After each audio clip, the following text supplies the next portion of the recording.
হক ইনসাফ বার্তা ইউটিউব চ্যানেলে আপনাদেরকে স্বাগতম। শুরু করছি গণতন্ত্রের চতুর্থ স্তম্ভ। আমি আনোয়ারুল ইসলাম। দুর্নীতি শব্দটা শুনতে শুনতে আমরা প্রায় অভ্যস্ত হয়ে পড়েছি। রাজনৈতিক ক্ষেত্রে আমরা দেখেছি বিদায়ী দল তৃণমূল কংগ্রেস, যার একেবারে গ্রাম্য লেভেল থেকে উচ্চ পর্যায় পর্যন্ত সমস্ত জায়গায় দুর্নীতির একটা আঁতুড়ঘর তৈরি হয়েছিল। সর্বত্র জায়গায় চুরি এবং চুরি। সেই দুর্নীতিকে রুখতে মানুষ যাতে ইনসাফ পায় তার জন্য সবাই পরিবর্তন চেয়েছিল। কিন্তু পরিবর্তন তো হলো,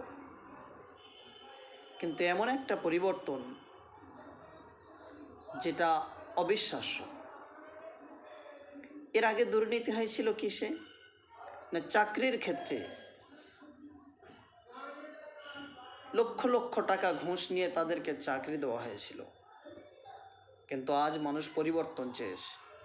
পরিবর্তনের পরে আমরা দেখছি কি, চাকরি তো নয়, চাকরির প্রশ্নপত্র বিক্রি করে লক্ষ লক্ষ টাকা সেখানে ঘুষ নেওয়া হয়েছে, সেখানে দুর্নীতি হয়েছে। মেডিকেল অর্থাৎ নিটের প্রশ্নপত্র ব্যাপক হারে দুর্নীতি হয়েছে বর্তমান গেরুয়া জামানায়। মানুষ আরও দেখেছে যে দুর্নীতির বিরুদ্ধে রুখে দাঁড়ানোর জন্য তারা পরিবর্তন চেয়ে এমন এক সরকারকে নিয়ে আসলো যেখানে মন্দিরের মতো একটা পবিত্র জায়গায়, যে রাম মন্দিরকে কেন্দ্র করে সারা পৃথিবীতে একটা হুলস্থুল কাণ্ড ঘটে গেল। ভারতবর্ষের সংখ্যাগরিষ্ঠ মানুষ চেয়েছিল যে রাম রাজত্ব কায়েম হবে, রাম মন্দির প্রতিষ্ঠিত হবে।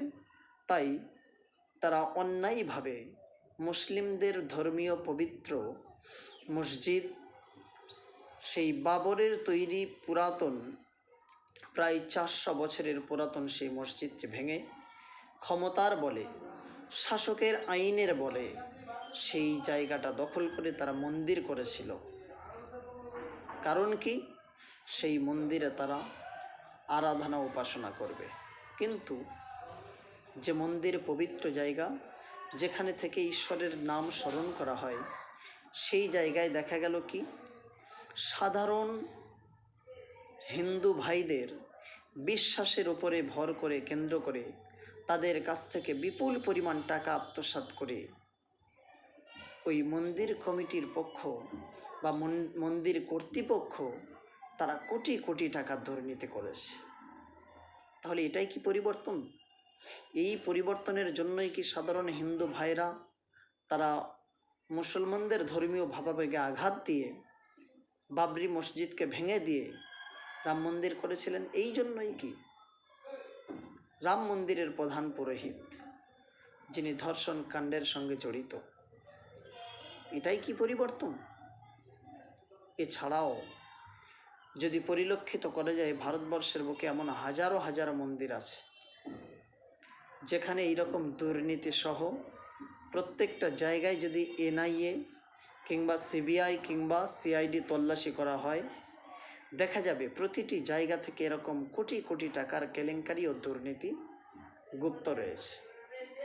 যেখানে অভিযান করলে দেখা যাবে শত শত নারীর মান মর্যাদা নিয়ে ছিনিমিনি খেলা হয়েছে। সাধারণ হিন্দু পরিবারের মেয়েরা তারা চেয়েছিল ভগবানের সান্নিধ্য লাভ করতে, তাই মন্দিরে পুজো দিতে গিয়েছিল। কিন্তু তার পরিবর্তে তাদের ইজ্জতের উপরে হানি হয়ে তাদের ইজ্জত নিয়ে ছিনিমিনি খেলেছিলেন ওই সমস্ত ধর্মগুরু মানুষেরা। এটাই কি পরিবর্তন?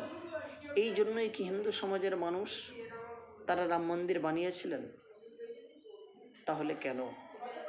তাহলে কেন একটা বিশেষ সম্প্রদায়ের মানুষের ধর্মীয় স্থানকে ভেঙে গুড়িয়ে দিয়ে রাম মন্দির করা হয়েছে?